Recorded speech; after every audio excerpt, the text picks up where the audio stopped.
Aquarius, tignan natin kung ano ang mensahe regarding love and health para sa'yo ngayon. Keep in mind na ito ay general reading lamang, so hindi lahat ay makaka-relate, so be open-minded.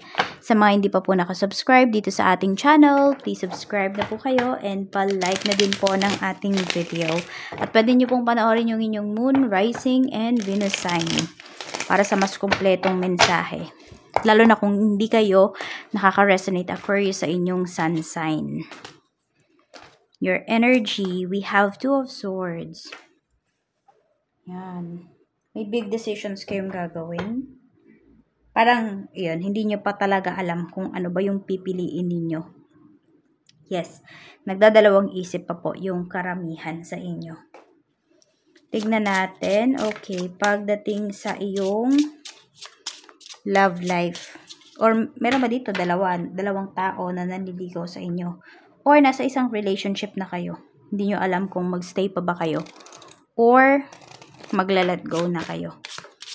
Pwede rin may tao na yun nga nanliligaw sa'yo dito, pumoporma sa'yo, pero binibigyan kanya ng mixed signals. Alam mo ba, pag mixed signals ang binibigay sa'yo ng isang tao, hindi yan sigurado sa'yo.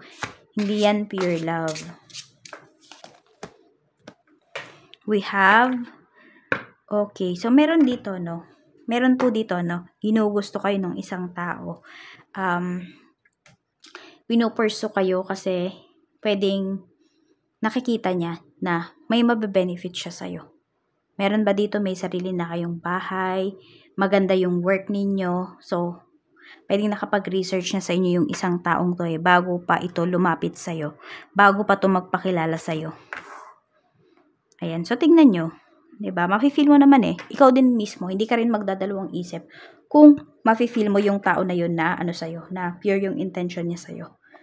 Pero kung nagdadalawang isip ka dito, siguro wag mo na lang ituloy if ever no, yung iba po sa inyo ay meron ngang pumaporma sa inyo dito. May nagpapakita ng motibo sa inyo. Tignan natin. Tignan natin, okay? Kung sino man yung tao na yan, Aquarius, tignan natin kung mabuti ba or hindi yung intention niya sa'yo. Some of you, pwedeng ito ay karelasyon nyo na. Pero nagdadalawang isip pa kayo kung ile-level up mo ba yung relationship ninyo.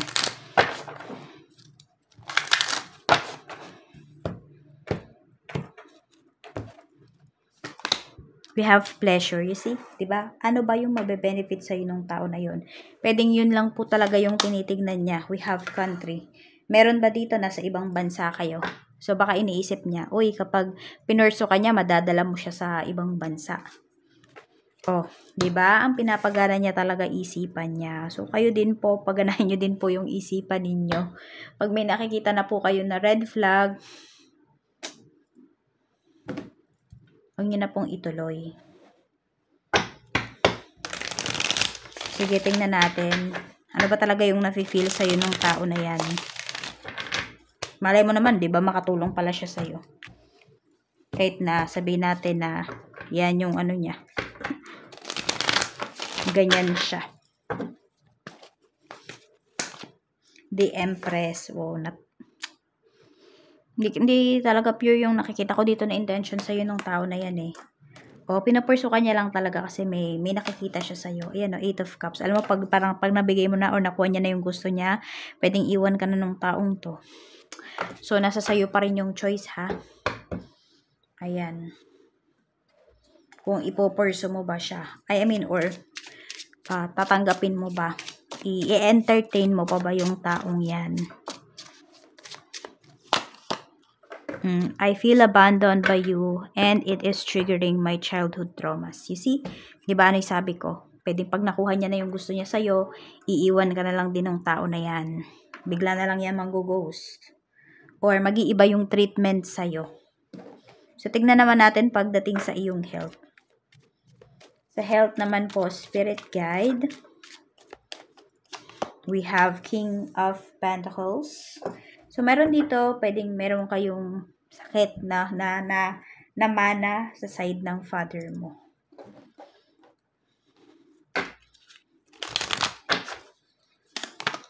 We have Chance.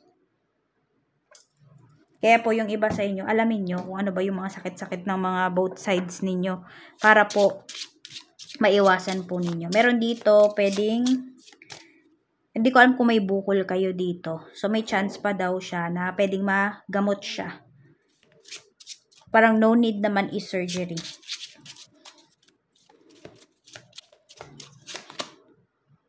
Okay. May iba sa inyo, mayroon dito stress. Meron dito nata-trigger yung sakit ninyo because of stress. Totoo talaga yan. Pag stress tayo, maraming lumalabas na sakit sa atin. Kaya as much as possible po, iwas kayo, no? Sa mga tao na nagbibigay ng stress sa inyo.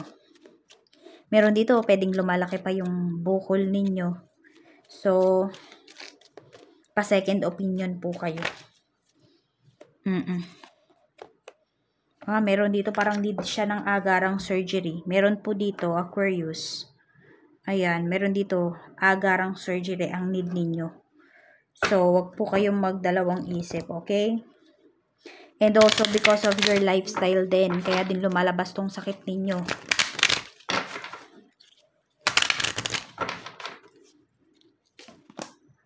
We have romance. Get more information. Ayan, oh. Pagdating daw sa inyong love life, hanap pa daw po kayo ng mas maraming information.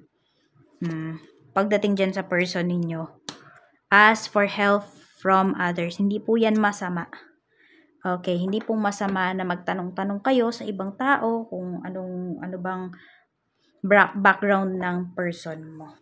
Or ng taong pumoporma nga sa'yo. Or taong i-entertain mo. Wala daw pong masama dyan. Kasi kapag syempre, pag yung person mo lang yung tatanungin mo, yung taong lang na yan, pwede siyang diba? Pwede siyang gumawa ng kwento about sa kanya. Pwede niyang siraan yung sarili niya para lumabas na okay talaga siya. Oy, nagsasabi to ng totoo. Or pwede rin naman na puro magaganda lang yung sabihin niya sa'yo. 44, 9, 25, and 20. Yan po yung iyong lucky numbers. Maraming salamat po and mag-iingat po kayo always. More blessings to come.